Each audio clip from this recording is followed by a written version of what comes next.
Kita sampai di surat Al-Ikhlas ya. Surat Al-Ikhlas ini surat yang menjadi pondasi penting dari semua ideologi Islam. Jadi tidak ada, ini yang sangat membedakan terutama agama kita dengan agama-agama lain. Ini terutama ya, terutama. Jadi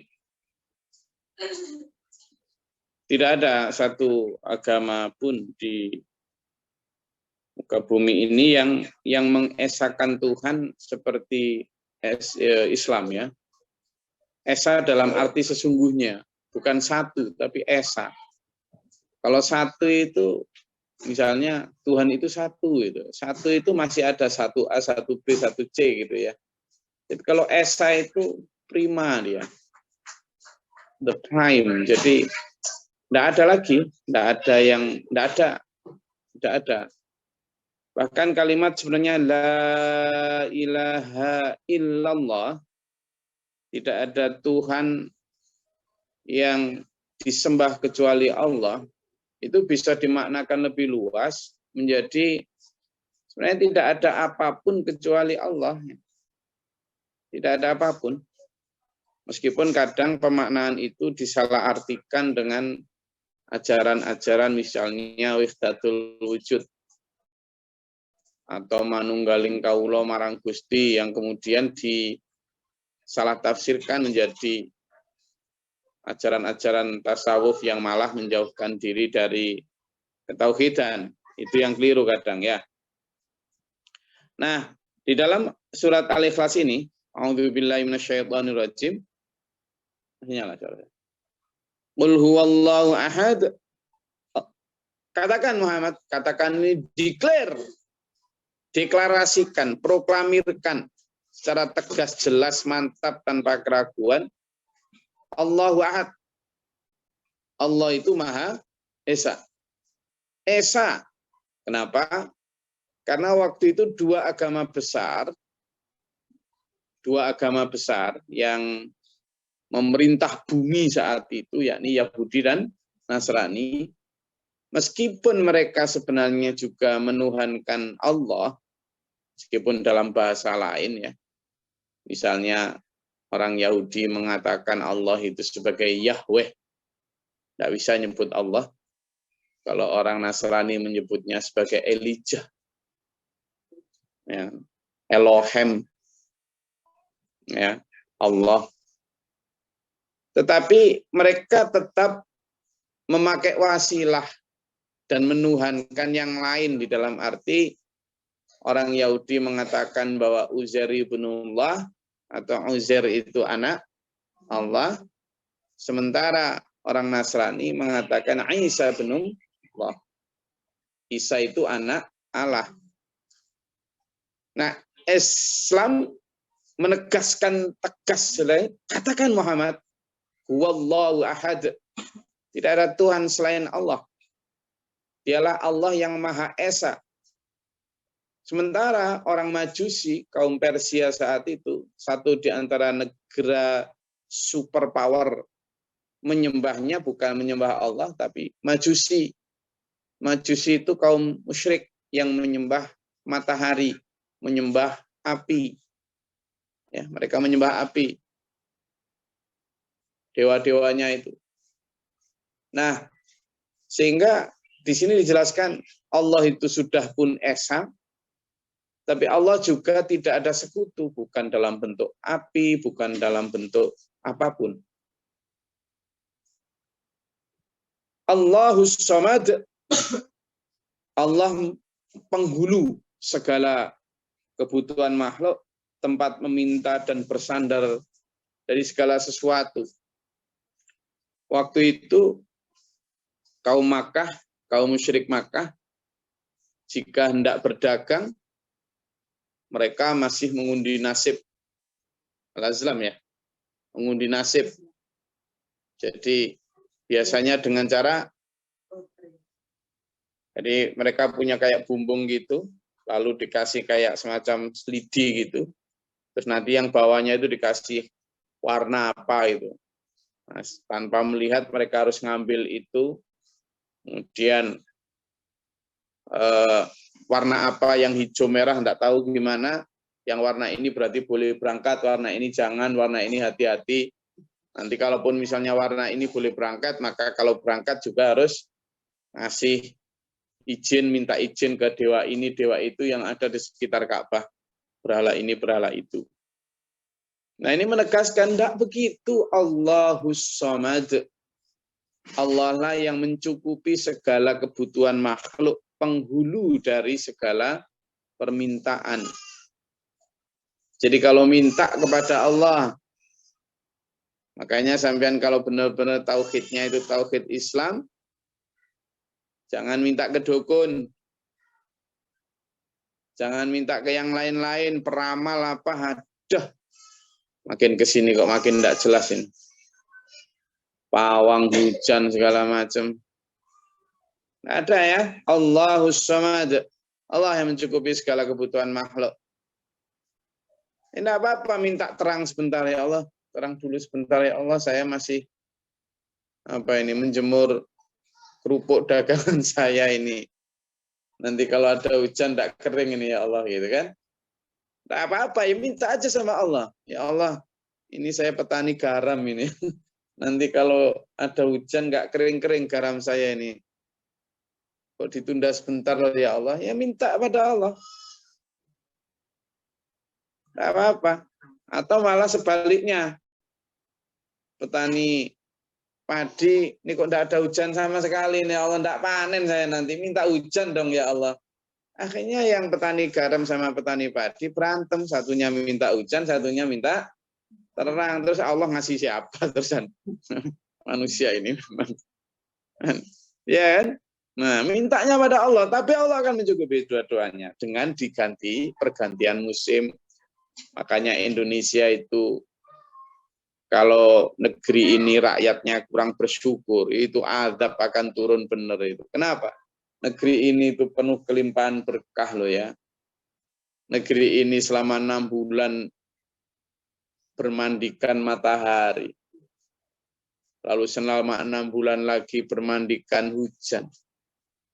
Itu kalau tidak bersyukur dosa. Tapi hujan bikin banjir. Enggak, bukan hujan yang bikin banjir. Kerakusan kalian yang menebang pohon secara serampangan. Kalimantan itu jarang banjir dulu. Sejak pembabatan hutan jutaan hektar jadi banjir nggak karuan. Yang katanya untuk ini, untuk itu, buktinya enggak ini, enggak itu. Tapi untuk kerakusan harta tok. Sama di Sumatera segala macam itu. Ya, terus yang di daerah pegunungan longsor banyak, itu rata-rata rakusnya manusia. Daerah-daerah yang harusnya menjadi resapan air dan ditanami dengan pohon itu. Sementara di perkotaan juga sama.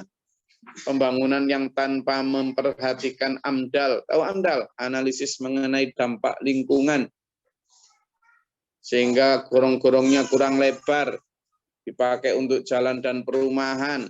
Lalu pola hidup membuang sampah yang tidak jelas. Yang bikin banjir itu kayak gitu. Bima kasabat aidin nas. Karena tangan-tangan manusia. Sehingga sebenarnya Allahus Samad, Allah sudah mencukupi kebutuhan makhluk. Manusia sendiri yang merusaknya.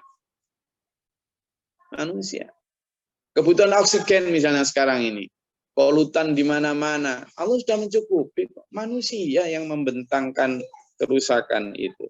Sehingga minta kepada Allah ya. Allahus Samad. Lam yalid wa lam yulad. Allah tidak beranak dan tidak diperanakkan. Maksudnya apa? Allah tidak lahir dan tidak melahirkan. Allah tidak dilahirkan dan tidak melahirkan. Jadi Allah tidak dilahirkan oleh apapun dan siapapun. Allah juga tidak melahirkan apapun dan siapapun.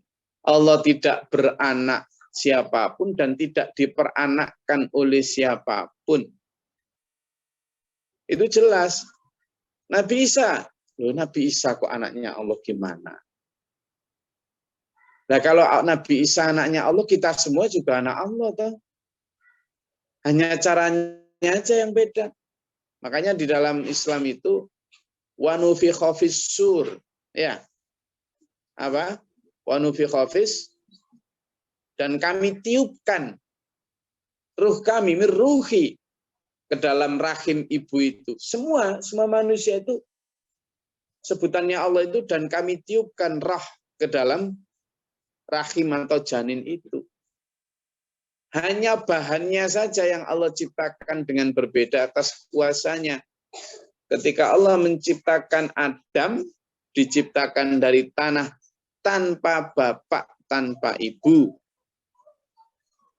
Lalu kedua, Allah menciptakan Hawa tanpa ibu, cukup bapak saja. Kenapa Hawa tidak disebut bintullah? Ya kan? Ya kan? Kenapa Hawa tidak disebut anak Allah? Padahal juga tanpa ibu. Lalu yang kedua, setelah Nabi Ibu Hawa, kemudian yang ketiga, jenis penciptaan Nabi Isa diciptakan Allah tanpa bapak ibu saja.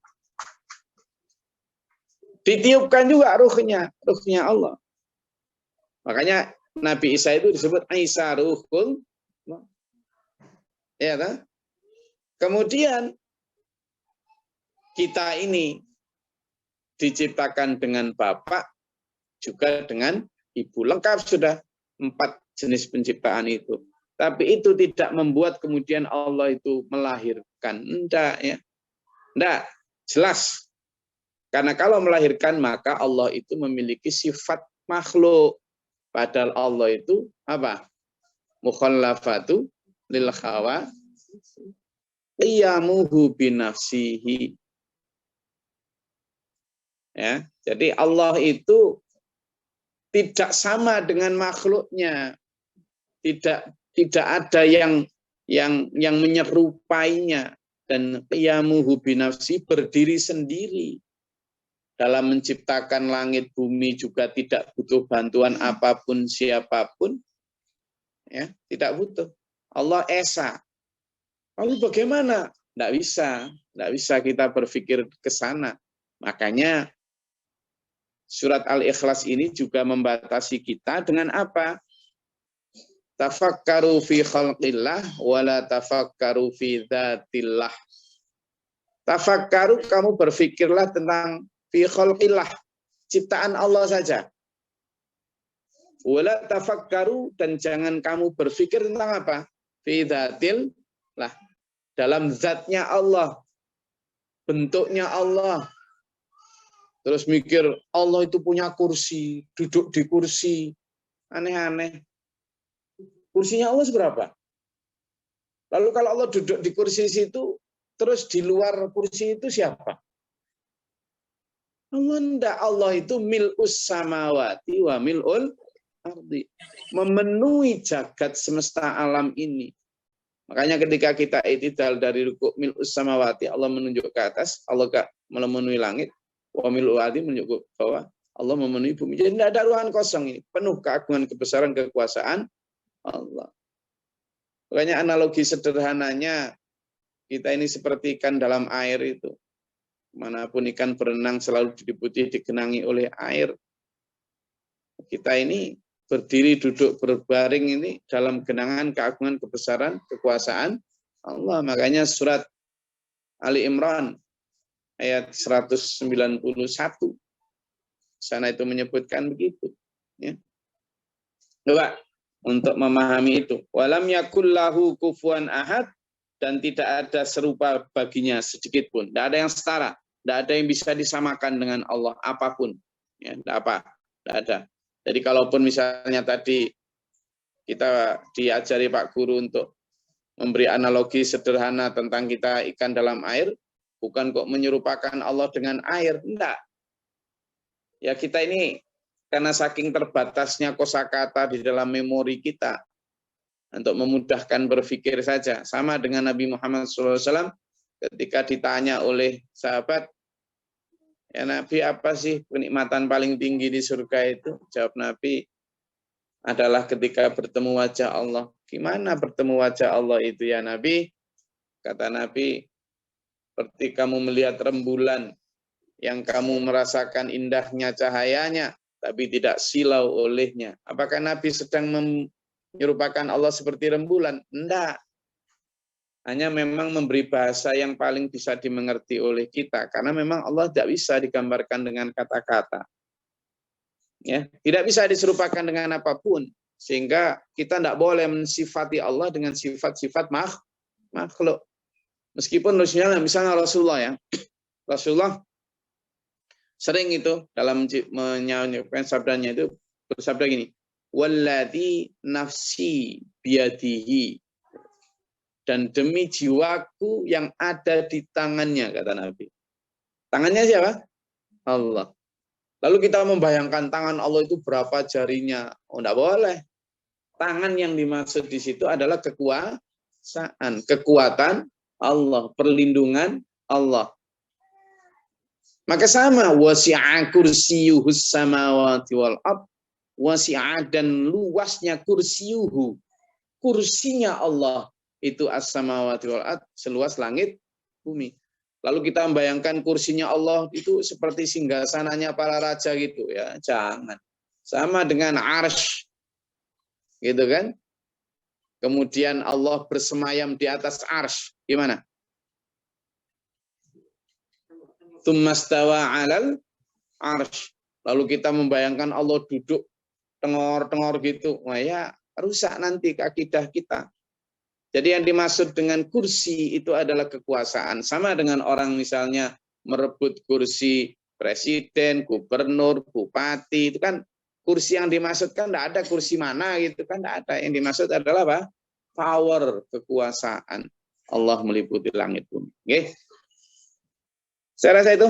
Monggo kalau ada yang mau ditanyakan atau dielaborasi, dinyatakan, atau monggo silakan. Assalamualaikum Gus, izin bertanya Gus. Sebutkan nama dari mana ya? Mbak Yulia Sepaku, Kalimantan Timur Gus. Silakan. Ini mengenai mengundi nasib yang seperti Gus Glory sampaikan tadi ya Gus. Di tempat kami itu sering mengadakan kupon jalan santai. Yang kuponnya kita beli dan nantinya akan diundi dengan cara diundi dan angka yang mana keluar itulah yang mendapatkan hadiah dari berbagai macam-macam hadiah sampai door prize mesin cuci, kulkas, dan lain-lain, Gus.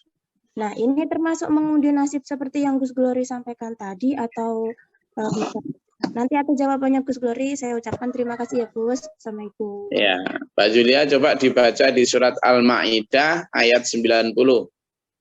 Bentar. Surat Al-Maidah ayat 90.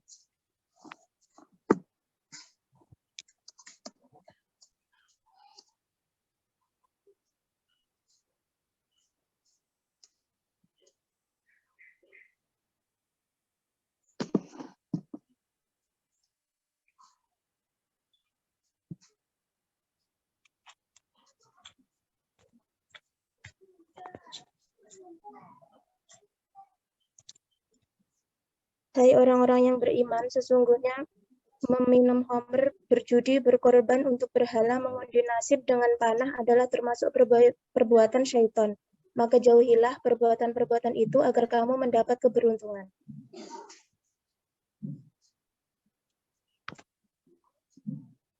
Ulangi. Hai orang-orang yang beriman, sesungguhnya meminum khamr, berjudi, berkorban untuk berhala, mengundi nasib dengan panah adalah termasuk perbuatan syaitan. Maka jauhilah perbuatan-perbuatan itu agar kamu mendapatkan keberuntungan. Nah, dari Al-Azlam atau mengundi nasib tadi, ada 3 pendapat ya. Jika kupon yang diberikan itu cuma-cuma, ya, ini termasuk hibah kepada pemenang, sekalipun penyelenggara itu mendapatkan keuntungan non-materi dalam bentuk iklan sponsor, karena ini semata-mata hibah, tidak mengandung unsur riba, unsur gharar, qimar, dan tidak ada halangan syar'i. Tapi yang kedua, ada pendapat kedua nih, jika disyaratkan harus membeli kupon, maka termasuk judi atau gharar. Kenapa? Karena saat membeli tiket masuk itu, ia tidak tahu apakah akan mendapat hadiah yang nilainya jauh lebih besar daripada nilai tiket ataukah tidak. Nah, ini termasuk gharar. Kenapa? Karena dia gambling ini ya kan. Saya beli tiket biar dapat ini, terus nah ini sama dengan judi. Itu pendapat kedua. Yang ketiga, jika ia harus membeli produk atau barang sesuatu dari itu, maka ada ulama yang berbeda pendapat. Pendapat terkuat adalah hukum mengikuti undian bentuk ketiga ini boleh, hadiahnya halal, tetapi hal ini dengan syarat harga barang yang dijual adalah normal, tidak dinaikkan terlebih dahulu, kemudian pembeli membeli barang yang sesuai dengan kebutuhannya, agar tidak boros dan tidak berniat mendapatkan hadiah pada saat membeli barang. Undian ini sama dengan pemberian hadiah atau melalui undian. Jadi yang tidak boleh itu unsur ketidakjelasan di dalam akad hadiah. Ya, itu. Tidak ada unsur yang haram dalam muamalah, dengan demikian hukumnya boleh, karena hukum asal membuat dalam muamalah boleh. Jadi kalau niatnya memang biar dapat hadiah dengan membeli kupon, itu haram. Tapi kalau sekedar misalnya itu cuma-cuma ya toh, kemudian dia mendapat hadiah dan lain sebagainya, itu masuknya dalam kategori hibah saja. Oke, kelasnya. Oh, yang lain? Ada lagi? Oke, terkait surat Al-Ikhlas tentang ketauhidan kita.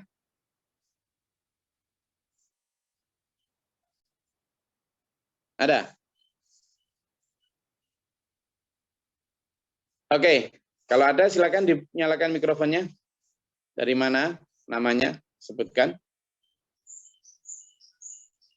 Oke, kalau tidak ada, saya rasa cukup kajian kita pada pagi hari ini. Jadi sampaikan ya. Jadi tidak kemudian kita, ya seperti yang kemarin kita bahas dalam surat Al-Kafirun, bahwa kalau ada perbedaan di dalam ideologi kita dengan yang lain, lalu menuhankan yang lain, atau memberi sekutu terhadap Tuhan itu. Jadi kayak orang Arab itu, saya sampaikan berulang kali, waktu itu orang-orang Mekah itu tidak kok kemudian menyembah lain, dia bilang. Dia mengatakan bahwa saya ini menyembah Allah loh, katanya begitu. Ya, saya menyembah Allah gitu. Nah, lalu kamu kok ada berhala-berhala? Itu hanya wasilah, biar lebih khusyuk katanya. Jadi ketika mereka ditanya, siapa yang menciptakan langit dan bumi? Allah. Siapa yang memberi kamu rezeki? Allah. Itu dia. Dia tidak merasa musyrik gitu. Nah, jangan sampai ini terjadi di umat Islam sekarang ya. Insya Allah besok kita bahas lebih lanjut. Kalau ada pertanyaan disimpan untuk besok. Insya Allah kita lanjutkan hari Ahad, hari Kamis, Sabtu ya. Besok hari Jumat ya. Besok hari Jumat kita libur untuk membaca surat Al-Kahfi. Insya Allah kita lanjutkan hari Sabtu. Sabtu di gelombang dan link yang sama. Semangat, sehat selalu. Tetap masukkan tauhid di dalam hati kita, bekerja dengan penuh optimisme dan positif. Semoga Allah merahmati kita. Amin. Allahumma shalli wa barik. Allahumma ighfir lil mu'minina wal mu'minati wal muslimin. Allahumma ihtina fi man hadayta wa 'afina fi man tawallait. Wa barik lana fi ma atayta. Astaghfiruka wa atubu ilaik. Allahumma adhana al-bala wal wabaa wa hastina al-mujib. Rabbana la taj'alna fi al-qamar. Rabbana man rabbana ma syahidina wa la tuzigh qulubana ba'da idh hadaytana. Rabbi a'udzu bika min hamazati syaitan wa a'udzu bika rabbi a'udzu. Rabbana atina fid dunya hasanah wa fil akhirati hasanah. Allahumma iftah lana abwaaba as-samaa'i wa rahmatika wa ma'asila. Rabbana inna sami'na munadiyan lil imani an aminu bikum fa amanna. Rabbana atina fid dunya hasanah wa fil akhirati hasanah wa qina adzabannar. Subhana rabbika rabbil izzati amma yasifun wa salamun alal mursalin. Alhamdulillahi rabbil alamin. Wassalamu alaikum warahmatullahi wabarakatuh. Waalaikumsalam warahmatullahi wabarakatuh. Allahumma arhamna bil Qur'an waj'alhu lana imaman wa nuran yusrahu wa huda wa rahmah